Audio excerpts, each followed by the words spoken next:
Hello बच्चों। चलो, आज वेव ऑप्टिक्स का एक सुपर इंटरेस्टिंग और हाँ, बहुत इंपॉर्टेंट टॉपिक समझते हैं, इंटरफेरेंस। और मैं प्रॉमिस करता हूं, इस सेशन के बाद ये कॉन्सेप्ट इतना क्रिस्टल क्लियर हो जाएगा ना कि लाइफ में कभी नहीं भूलोगे। और एग्जाम में, अरे एग्जाम में तो इसके क्वेश्चंस आराम से सॉल्व कर पाओगे। तो आज हम क्या क्या करने वाले हैं। सबसे पहले एक सोप बबल मिस्ट्री सॉल्व करेंगे। फिर देखेंगे कि वेव्स मीट कैसे करती हैं। उसके बाद रूल्स ऑफ इंटरफेरेंस समझेंगे।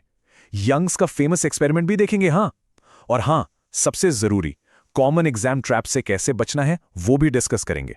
और फाइनली एक क्विक समरी। तो चलो शुरू करते हैं। तो सबसे पहले एक ऐसा सवाल जो हम सबने रोजमर्रा की जिंदगी में जरूर देखा है। कभी सोचा है कि जो साबुन के बबल्स होते हैं या पानी पे जब तेल की पतली सी फिल्म फैल जाती है, उसमें वो इतने सुंदर शिफ्टिंग कलर्स, रेनबो जैसे कहाँ से आते हैं? इंटरेस्टिंग बात यह है कि इसका आंसर सोप के कलर में नहीं है। नहीं, इसका जवाब छुपा है लाइट की फिजिक्स में। और आज हम इसी मिस्ट्री को सॉल्व करने वाले हैं। ओके, तो इस मिस्ट्री को सॉल्व करने के लिए सबसे पहले हमें यह समझना पड़ेगा कि जब लाइट वेव्स आपस में मिलती हैं तो आखिर होता क्या है। देखो, कोर आइडिया बहुत ही सिंपल है। सोचो, पानी की वेव्स हैं, ठीक है। जब वो एक दूसरे से मिलती हैं तो या तो जुड़कर और बड़ी हो जाती हैं या एक दूसरे को कैंसिल करके शांत हो जाती हैं। बस एग्जैक्टली यही चीज लाइट वेव्स के साथ भी होती है। और इसी को फिजिक्स में हम कहते हैं प्रिंसिपल ऑफ सुपरपोजिशन। इसको ना ऐसे इमेजिन करो, एक शांत तालाब है। हमने उसमें दो पत्थर फेंके एक साथ। स्टेप 1। अब स्टेप 2। दोनों से ऐसी सर्कुलर रिपल्स यानी वेव्स निकलेंगी, आगे बढ़ेंगी। स्टेप 3। जहां ये दोनों वेव्स ओवरलैप करेंगी वहां वो इंटरैक्ट करेंगी। और स्टेप 4। वहां एक बिल्कुल नया पैटर्न बन जाएगा, जहां एक वेव का ऊपर वाला हिस्सा, जिसे हम क्रेस्ट कहते हैं, दूसरी वेव के क्रेस्ट से मिलेगा। वहां पानी और ऊपर उठ जाएगा, मतलब एक बड़ी वेव बनेगी। लेकिन जहां एक का क्रेस्ट दूसरे के नीचे वाले हिस्से यानी ट्रफ से मिलेगा, वहां पानी बिल्कुल फ्लैट, एकदम शांत हो जाएगा। Simple, right?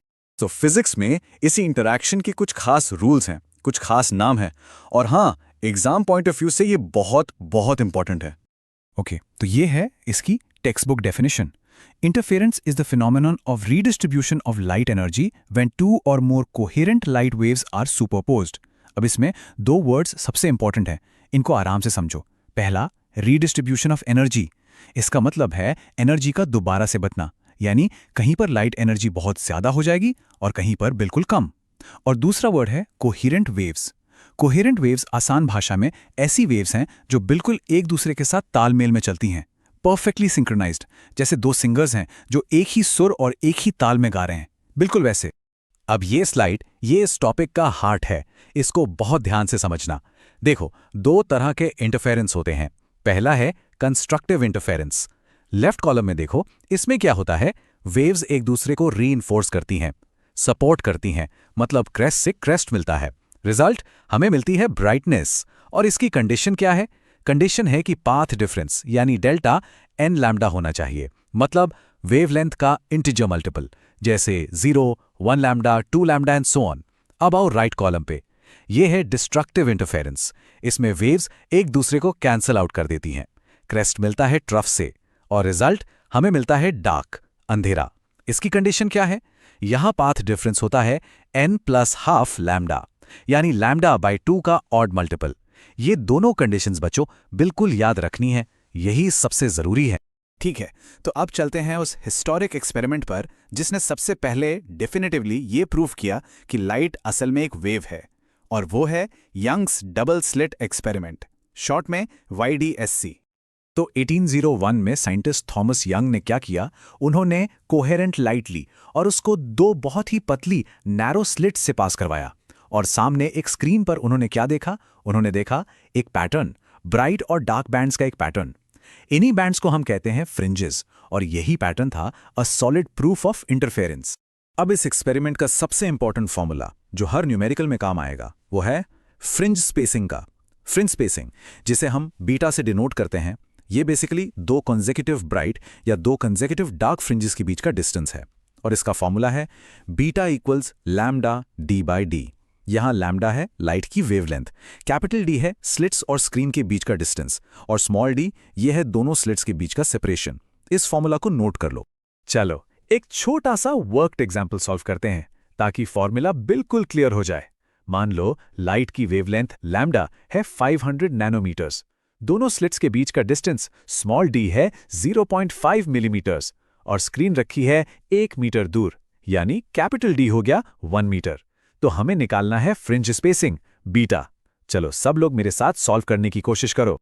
ठीक है, तो हमारा फॉर्मूला है beta equals lambda D upon D.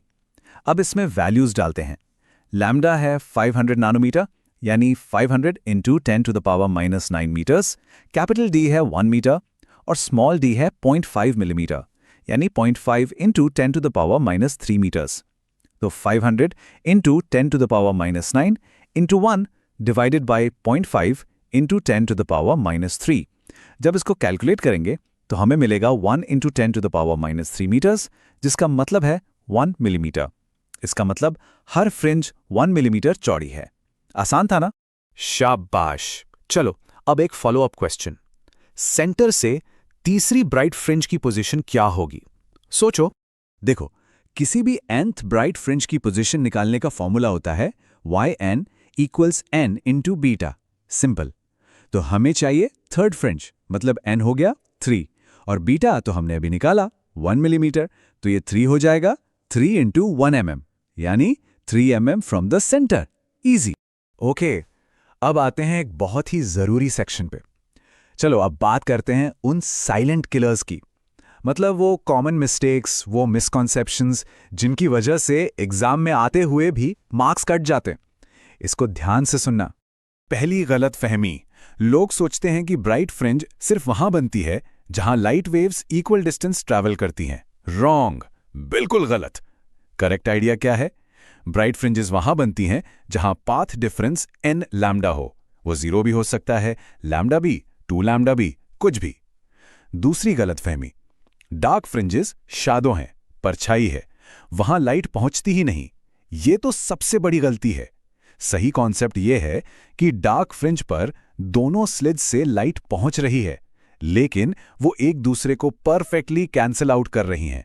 तो ये कैंसिलेशन है, एब्सेंस ऑफ लाइट नहीं। इस पॉइंट को हमेशा याद रखना। चलिए अब आते हैं अपने आखिरी हिस्से पर। सब कुछ को समराइज करते हैं और देखते हैं कि ये टॉपिक हमारे चैप्टर में, हमारे यूनिट में कहाँ फिट होता है। तो एक चीज याद रखो, इंटरफेरेंस का पूरा कॉन्सेप्ट कोहेरेंस की फाउंडेशन पर बना है और ये 2 सोर्सेस से आने वाली लाइट का गेम है। This is interference from 2 sources. अब इससे अगला सवाल क्या उठता है कि अगर सोर्स एक ही हो तो क्या होगा? क्या तब भी कुछ ऐसा होगा? हाँ, होगा, और वो हम देखेंगे अपने अगले टॉपिक डिफ्रैक्शन में। तो आज के की टेकअवेज क्या हैं? जल्दी से रिवाइज करते हैं। पहला, इंटरफेरेंस क्या है? Superposition of coherent waves. दूसरा, सबसे जरूरी, पाथ डिफरेंस, n लैम्डा पर ब्राइट और n+½ लैम्डा पर डार्क। तीसरा, यंग्स डबल स्लिट एक्सपेरिमेंट ने लाइट का वेव नेचर प्रूव किया। चौथा, फ्रिंज स्पेसिंग का formula beta equals lambda D by D. और पांचवा, डार्क फ्रिंजेस कैंसलेशन की वजह से बनती हैं, लाइट की एब्सेंस की वजह से नहीं। ये 5 पॉइंट्स बिल्कुल याद रखने हैं। तो जो सबसे क्रूशियल पॉइंट है, जो इस पूरे टॉपिक का सार है, वो ये है कि light plus light can produce darkness. Light में लाइट मिलाने से अंधेरा भी हो सकता है। और यही तो है इंटरफेरेंस का जादू, जो चीख चीख के कहता है कि लाइट एक वेव है। और जाते जाते एक सवाल आपके लिए छोड़ के जा रहा हूं, सोचना इसके बारे में। अगर 2 अलग अलग लाइट वेव्स एक दूसरे को कैंसिल कर सकती हैं, तो क्या होगा जब एक सिंगल लाइट वेव खुद के ही अलग अलग हिस्सों से इंटरफेयर करने लगे? क्या ऐसा हो सकता है? इस सवाल का जवाब हम ढूंढेंगे अपने अगले टॉपिक में, डिफ्रैक्शन। तब तक के लिए पढ़ते रहिए।